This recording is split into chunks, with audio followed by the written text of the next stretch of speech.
Hey guys, what's up? Welcome back to the FordTechMakuloco channel. So today we have another 543 valve timing job that's gone bad, gone wrong. So this vehicle, a little backstory on it, the customer bought it, and when he bought it from a used car dealer, according to Carfax, it said that there was a timing job done on it around 20,000 miles ago. Okay, the biggest problem with this vehicle, the F-150s, is the engine, the timing service. So it was done, let's buy it. Went ahead and bought it, and then he drove it for a while, I don't know how long, not too long though, and he started having issues with the driver's side cylinders, all of them misfiring. I brought it to a shop, and they went inside of there, and they saw the cam caps were scored on there, said, hey, you need an engine. Asked me about it through email. I said, that's perfectly normal. 90% of the timing jobs that come through here, you pull the caps, they look just like that, and you don't need an engine. You need to be looking at the phaser. I think the phaser came apart on there. And this is before I even knew anything about a timing job was done to the vehicle. The phaser, I think it's coming apart, and it's stuck in a over-retarded position. And of course, the cylinders are all on that bank or mistimed at this point and will misfire. Engine's mistimed, it will misfire, all right? So sure enough, he brought it all the way down here, and I found some interesting stuff on here. So we're gonna go through the initial part of it here, show you what to look for and what I found initially right away once I took the cover off, and then what I found looking down in there a little bit, and then once I pull the front cover and the other side, we're going to get into it and show you just how bad an aftermarket timing job can go, especially if the techs are not careful and if they're using cheap parts. All right, let's go ahead and take a look. It's very interesting what I found so far, and it's only going to get better. All right, you guys ready for this? There's going to be a lot of information thrown at you real fast. Let's take a look. So this is basically how the engine was brought to me. They pulled all of this off. The air box, upper radiator hose, drained the cooling system, belt on here. They pulled the fan and shroud, everything just to get to the driver's side valve cover to see what the heck was going on, which is kind of interesting. Doesn't affect me because I'm going in and doing a proper timing job to fix this one anyway. But they went in to the driver's side valve cover because they had an issue with cylinders 5, 7, and 8. And they were wondering why all these cylinders were having a misfire over here and 6 was okay. If it's timing, it's got to be the whole bank, right? Not necessarily, especially with the way the cam profiles are on here, all right? So they went ahead and pulled the cam cover, pulled it off, check it out. And they wanted to look around, see what the overall condition of the engine was, see if there's any broken valve springs, anything like that's going on. You can get a lot of information just by pulling a valve cover and see how well the engine was maintained. And of course, if anything was touched in here, like you can see, there's aftermarket pieces right here. It's very obvious, all right?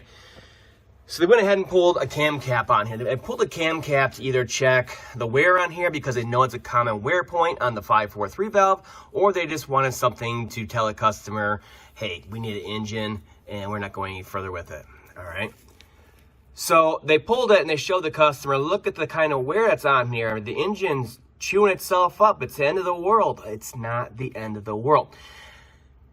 80 to 90% of the 543 valves that come through here that are not using full synthetic and are not maintained so well, like you see here, there's a lot of varnish. It's not so bad. This is the PCB side of the engine. They will have scoring like this. Now, generally, the rule of thumb in the automotive industry is if any bearing surface, journal surface, anything like that, if you can catch your fingernail on it, it's done for. It's bad, all right? These ones you can kind of catch your fingernail on, but it's not that bad, all right? Let me see here. You kind of see it on there? Now, this looks really bad in a picture, but me, put my finger over it, I can barely feel anything. All right, like I said, 80 to 90% of them come through just like that. The thing about it is this is an aluminum cam cap. That is a hardened steel cam. Who do you think is going to win? Who do you think is going to wear in this situation? All right, it's going to be this. So the bottom part here on the cam tower, if I pull this cam off, and I will here eventually, you're going to see the surface on there is like brand new. This side has all the pressure put on it from the valve springs, and it's going to wear first. But like I said, this is perfectly normal. Now, if there was there was cam bearings in here. You had rod bearing or cam bearing, anything like that was chewed up this much like this and grooved, you would say, yes, it's on its way out. We need to rebuild the engine, new bearings, blah, blah, blah. And not the case with the setup like this, though. Trust me, I've done a million of these timing jobs for all kinds of issues, not just timing jobs, and that's okay, all right? So, I told them, that looks fine. You have a phaser issue causing the timing problem on this side and the compression loss and the misfires, okay? So I went ahead and pulled the valve cover on here. They had just laying on there, and sure enough, okay? The first thing I noticed is, of course, the phaser is aftermarket. You can see it's Dorman. Dorman strikes again, right? That's not a good sign to start with, okay? But it all looks pretty new. You can see it's pretty new. The chain on here, you see the profile of this chain? You see how lumpy that chain looks on there? That is an aftermarket chain. I'll bet my life on it. That's an aftermarket chain. You wanna know why? Because I've done a million of these things. This is how a Ford chain lays on there. Lays on the phaser. You see how smooth that is? On there? Look at that. It's a totally different chain that is used on the OEM Ford chain, all right? Now, for comparison, look how lumpy this one is. Now, why do I say this? Well, the first thing I'm gonna tell you guys, these aftermarket chains from the Cloy's kits and the Melling's kits even, I've had a bunch of people come to me and tell me they do a timing job, they put on a brand new chains, phasers, everything else, and the chain broke. Once a chain breaks on an interference engine like this, we're going to have pistons and valves meeting in a bad way, and then you'll probably need an engine after that. I'm telling you, it's not worth it to use aftermarket anything on these, all right? So just knowing that they potentially break, you know how many of the Ford ones I've seen break? OEM or replacements? Never. 3 valve, 2 valve, nothing. It never, all right? Never seen one break. And these aftermarket ones are breaking 10, 15, 20,000 miles later. So looking at this profile on here, you see how rough it is? Like I said, it's lumpy. Well, guess what? I've seen these come in for issues after timing jobs with aftermarket parts. I go in there to do it with all Ford parts, chains, phasers, pump, everything. And what I've noticed is that it really, that lumpiness, that rough backside of the chain on there really tears into the plastic guides real quick. And it leaves these big grooves in the plastic guides. All right, let's see if I got them here. And I'll show you on this one too. So these are the plastic guides I'm talking about. Here's your tensioner arms, okay? And then here's the actual guides. So what I've seen, especially in the tensioner arm, where the tensioner is pushing on it right here, and it's putting pressure on the chain right here, you'll see on this vehicle with 20, 30,000 miles on it, there'll be a groove worn in here already. With the Ford chain and the Ford tensioner arms, it may take 100, 200,000 miles before you see any noticeable wear on these. There's a huge difference, I'm telling you, with the parts. But anyways, let's get back to the issue this was brought in for. So 5, 7, and 8 have an issue. It's a compression issue. Like I said, I tell them the phaser, it sounds like the phaser has come apart, sheared in the cam, or the phaser itself has come apart. So look at this one right away. Just looking at this, I could tell you the phaser has come apart. The easiest way to tell is by looking at these trigger wheels, okay? So looking at a new Ford phaser here, all right? So here's the right-hand side, okay? This is a universal phaser for both the driver and passenger side, all right? So for the passenger side, you time it right here, the right-hand side. And for the driver's side head here, you would time it to the left-hand mark on there, all right? When you time the engine. So these are the trigger points for each one of those, all right? So the way it looks when the phaser is locked, which it always comes back to a full locked full advance position whenever the engine is turned off or the VCT system is turned off. And that's helped by oil flow on the inside and of course this return spring right here. All right. So when you're at idle or when the engine's off, the center, 1, 2, 3, the center prong on there should line up with the L. You see it right there? And then on the right-hand side, the spacing is right in the middle of these two away on the outside. So knowing that, you look at this phaser right here, you can see our L is right there. It's right there. And look where our marks are at. Our center tang on here is way down here instead of over here. All right. So with this, you would get over retarded codes. When it comes back down to idle, it wants to see the timing full advance. Everything's locked in. We're good to go. If it's not seeing that, eventually it'll set over retarded codes. All right. Eventually. So that is our concern. So at this point, the customer is like, you know what? I want the vehicle right. I want this aftermarket stuff out of here, this junk out of here, and I want you to do a full timing set on there. So we're going to do it today. And I'm just going to show you what I find when I get down in there. Here's the other thing that I found, and hopefully you can see this. So I'm looking at this phaser. Okay, it's come apart. That's our issue with the misfires. I'm looking at it a little bit further. Okay, there's the tensioner arm, and there you get the plastic tensioner in there. Looks like a new solenoid. Okay, looks like a Ford one. Okay, and I'm looking down in here. You see it right there? I'm looking for, I'm looking for the guide for the driver's side head. You can see the bolts right there. You see that bolt? That's the upper bolt for it. It's there. It's tightened. You can see a chain is chewing into the front cover a little bit right there. And the guide is gone. Now, the guide on that side looks like this. Okay, so it's just like this. All right. And then this one is like this. Okay, so here is the passenger side. And you can see it's a lot thinner. And it's up top there. So when the chain's going around and the tensioner blows out, it sags. Okay, here's the top of the engine. All right, it sags. And it beats the heck out of it. You can see it's thinner. And it just gets beat on as the tensioner builds up.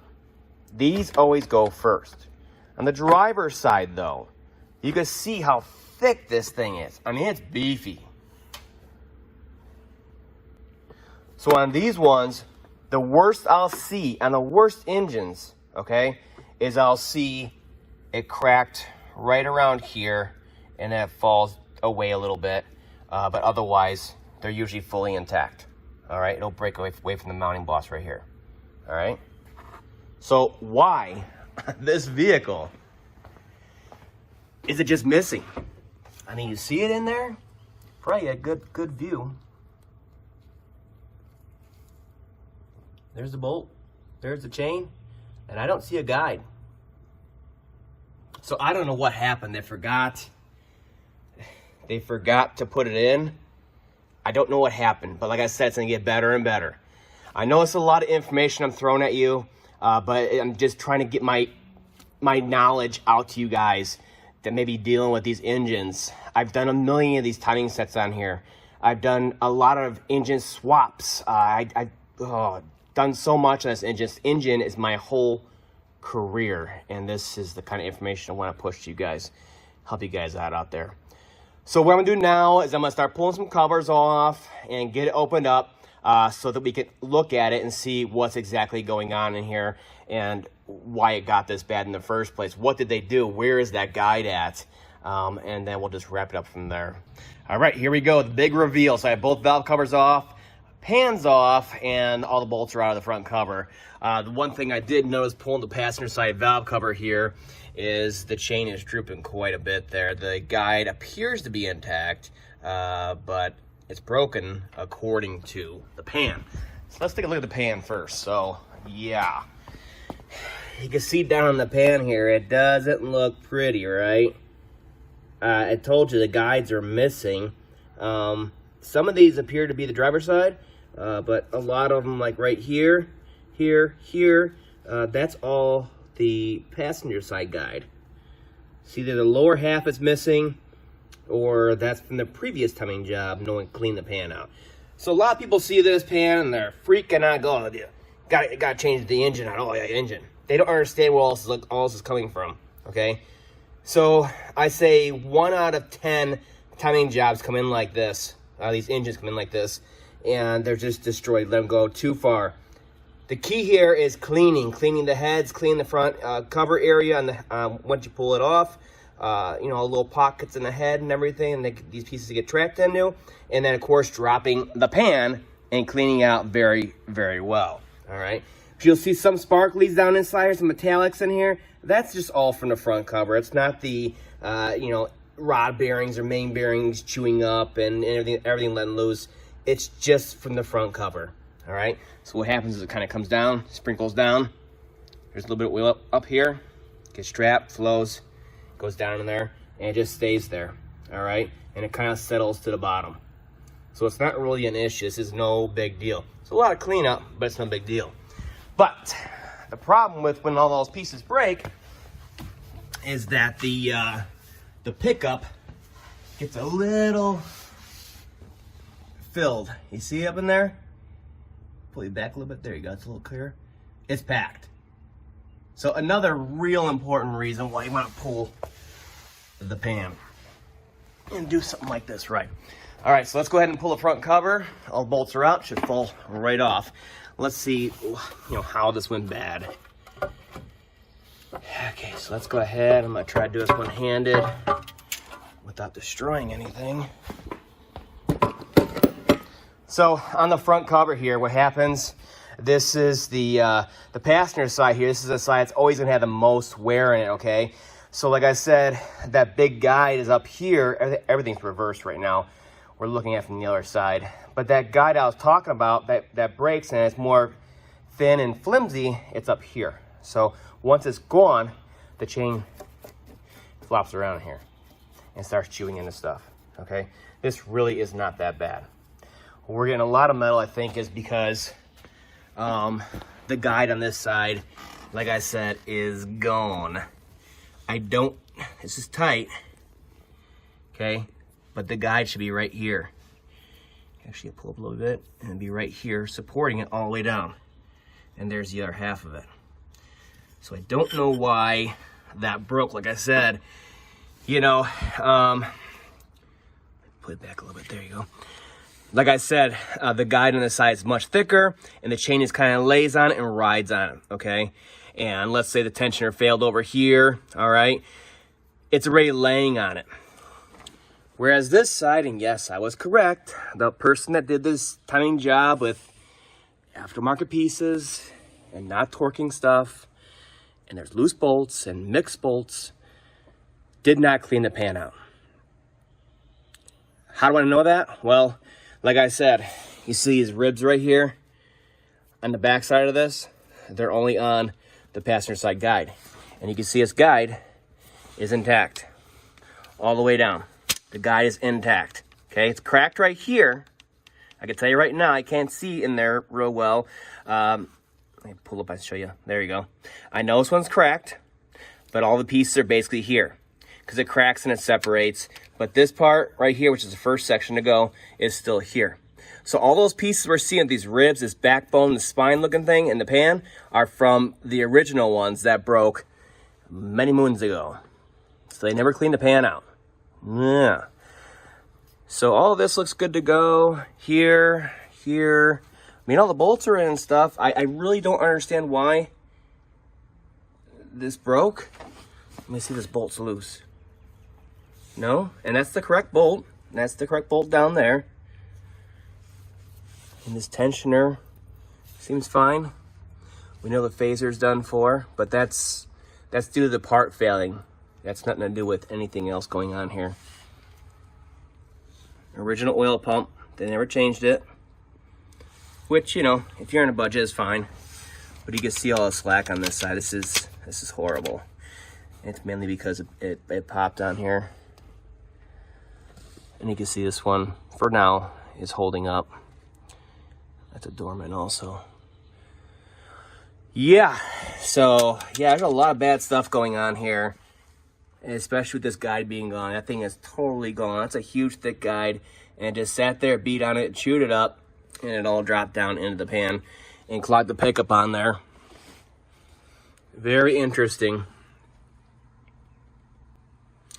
So, yeah. This is not so bad. The guide being broken created one heck of a mess, but didn't do too much otherwise because, like I said, that chain lays in here. But when it's down, it's gonna chew into the head a little bit, you know, and create some metal down in there. Be chunks, all these little pockets. You see it right here? They're all over the place. When this happens on either side, you need to really investigate. Like on this head, in the very back top corner there, I was just looking at it, checking it over, see if there's any damage to the cam lobes, and way back there was a chunk of the plastic guides. So you gotta be thorough with your cleanup whenever you do something like this. But this is gonna get the FordTechMakuloco treatment here. We're gonna go all out, clean it up really well, and put in all new Ford stuff. High volume oil pump, clean everything up really well, and seal it up really well. Otherwise, you know, not too bad. We can definitely save it. It does not need an engine for sure. All right, now with everything all cleaned up and back together, look at that. Looks like factory brand new. I mean, it's like all back together. All bits and pieces were there in the back, in the box. So everything's back together. Looks good to go. Fill it with oil, coolant, and we are ready to start it and get it going. Let it warm up, bleed the coolant, all that good stuff. So let's see how this puppy runs that needed an engine.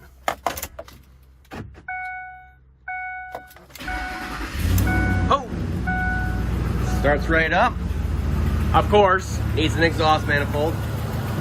Customer knows about that. But how's the engine run? It's a smooth runner, I tell you that. Let's check the scan tool and see what's really going on here. Go, let it boot back up on there and see our power balance on there. Nice and smooth. Look at that. Idling nice and smooth. To top it off, now that he has fresh coolant and oil and all new Ford parts in here, high volume oil pump, everything's cleaned out properly, we're now going to give him a courtesy PCM reflash that actually bumps the RPM, the base idle RPM up of the engine, and addresses a few other quality concerns with the software. And we'll let it relearn after that. And that'll finish this one off. All right, that's it for now. I'll see you guys next time.